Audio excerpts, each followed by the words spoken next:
Bonsoir à vous. Je voulais ce soir partager quelques passages que j'ai relevés dans certains livres et puis également avec vous certaines notes que j'ai prises ces dernières années pour donner une définition un petit peu plus précise de certains mots qu'on utilise pendant les cours de yoga et sur lesquels on a rarement le temps de s'attarder sur leur signification, leur origine, etc. Et comme ça m'a été demandé par certains d'entre vous, j'ai repris quelques notes donc ce soir que je partage avec vous.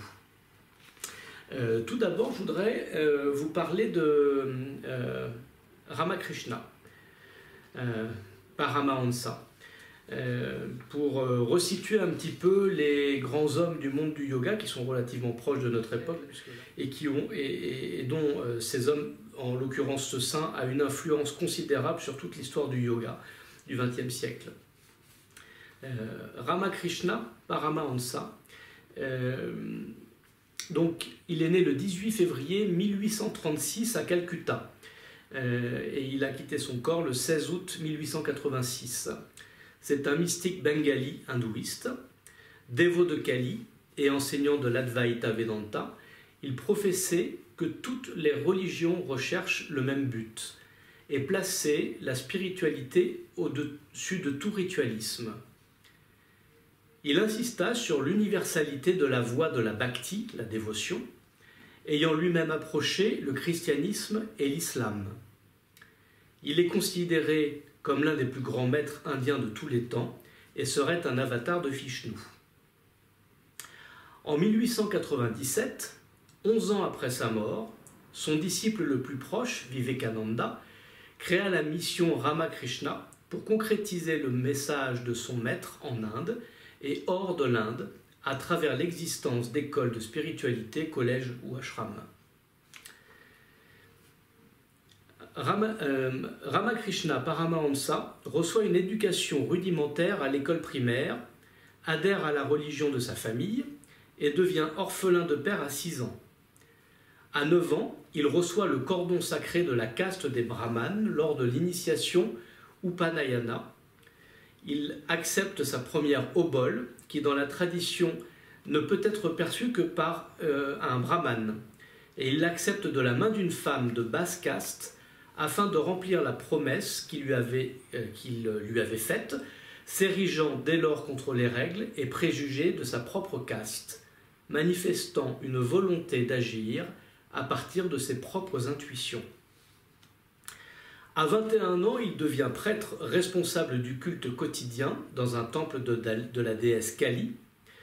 Il déclare en avoir reçu une vision mystique et cette expérience libératrice est déterminante. Il voit en Kali la mère de l'univers. Il revient ensuite à 23 ans, à son village d'origine, et sa mère l'oblige à se marier avec Sharada Devi, âgée de 5 ans seulement. Elle retourne chez ses parents et ne revient aux côtés de son époux qu'à l'âge de 18 ans. Ce mariage ne sera jamais consommé et son épouse est sa première disciple. Il pratique ensuite le tantrisme avec Bhairavi Brahmani, puis le Ragamika Bhakti et les Panchabhava, excusez-moi pour la prononciation, approche vishnouite prônant 5 relations d'amour envers Dieu. Quand Ramakrishna rencontre Totapuri, un moine errant enseignant l'Advaita Vedanta, il fait table rase de toutes les conceptions de Dieu qu'il avait épousées jusqu'alors pour se plonger dans la méditation sur l'absolu qui n'a ni forme ni nom, selon l'enseignement des Védas développé par les Upanishads. Méditation qui, selon les propres propos, était un réel défi, voire angoissante. Il préfère revenir à sa pratique familière de la dévotion, la bhakti. Il devient proche de l'islam, auquel il est initié par Govinda Roy, un hindou pratiquant le soufisme. Plus tard, il aurait eu une vision de Jésus, après avoir pensé constamment à lui plusieurs jours durant.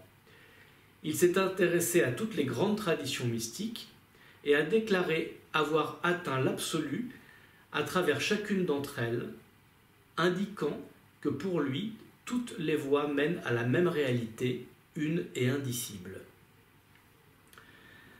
La rencontre avec Vivekananda.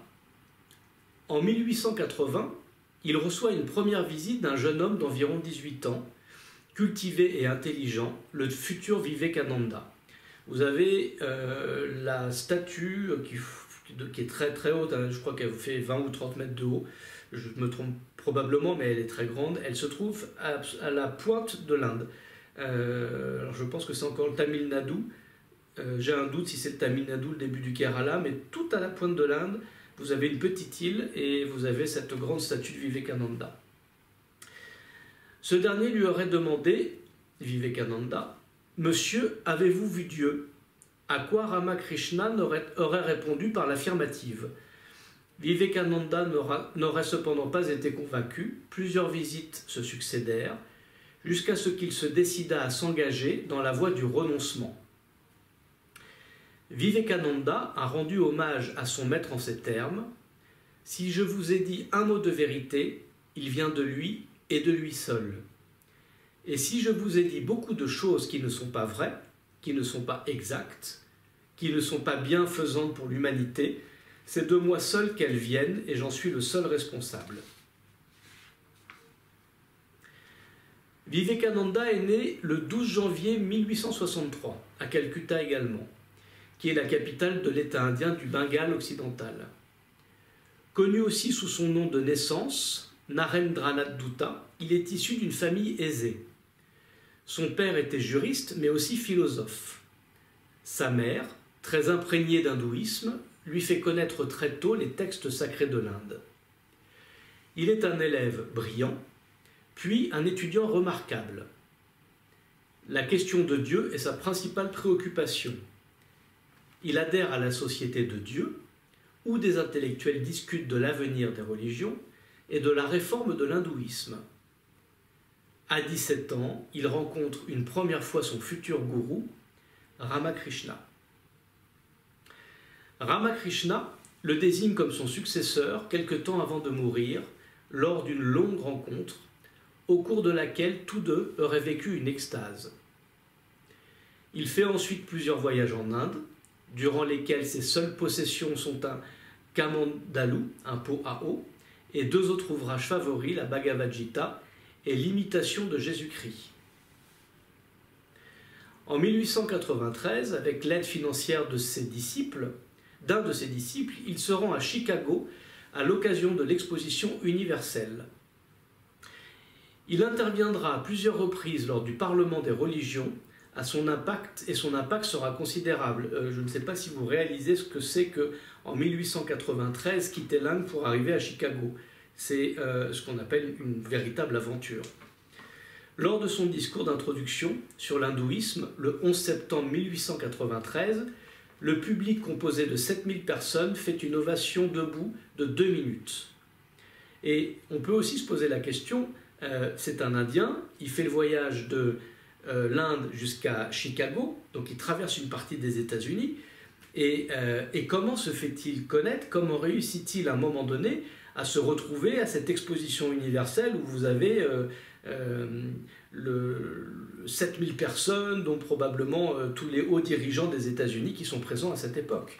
Donc c'est incroyable quand même qu'il se retrouve à faire un discours.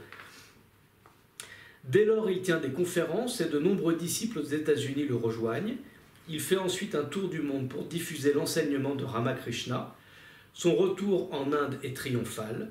Il crée la Ramakrishna Mission dans divers pays. Il retourne en Occident en 1899.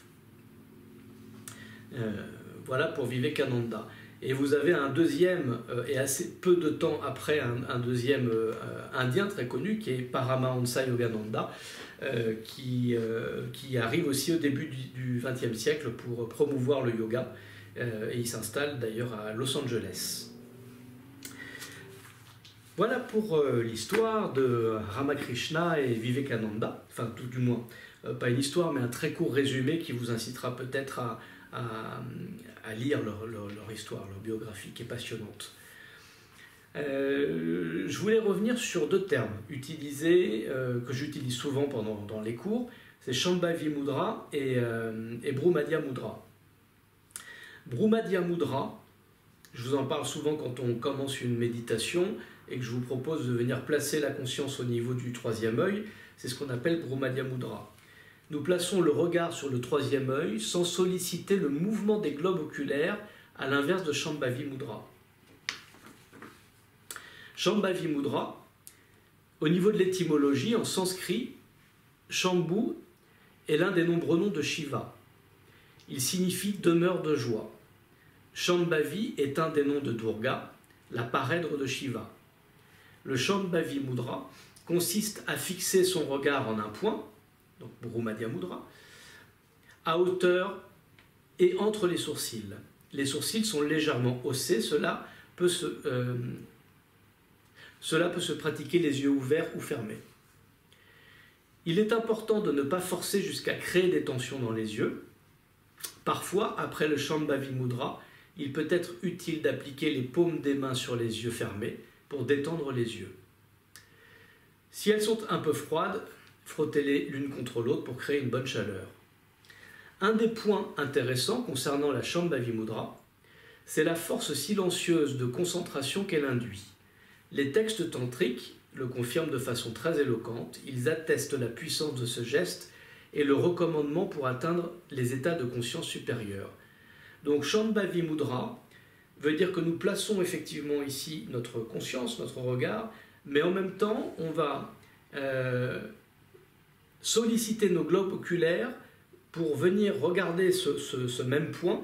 Donc en gros on va loucher, on va faire un travail au niveau des yeux, des muscles des yeux, pour pouvoir fixer ce point, les yeux ouverts ou les yeux fermés. Donc c'est ça la différence la plus marquante entre Shambhavi Mudra et Brumadhya Mudra. Voilà, et je vous propose, pour terminer, d'ouvrir au hasard aux sources de la joie d'Ananda Mohi, qui est un livre que je vous conseille vivement de lire. Ce sont plein de petits textes. Et on a, durant sa vie, posé plusieurs questions à Mahananda Mohi. Et donc, au hasard, j'ouvre et je vous lis une de ses réponses, qui est un enseignement.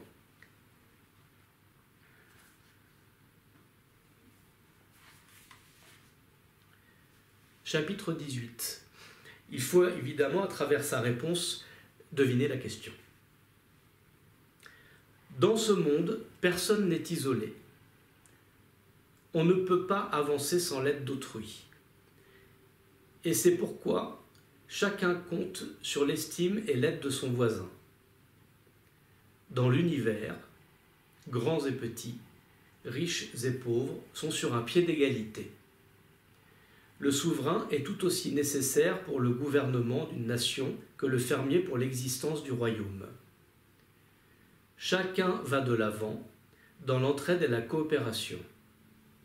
Chacun s'acquitte des tâches qui lui ont été assignées par la volonté divine. Ainsi, est-ce une grave erreur de penser que certains sont grands et que d'autres sont petits parce qu'ils occupent des positions, des rangs sociaux différents? Voyez le monde comme un vaste organisme et non comme un assemblage de parties, et alors vous ne douterez plus que tous ont une égale importance dans le grand plan de la vie.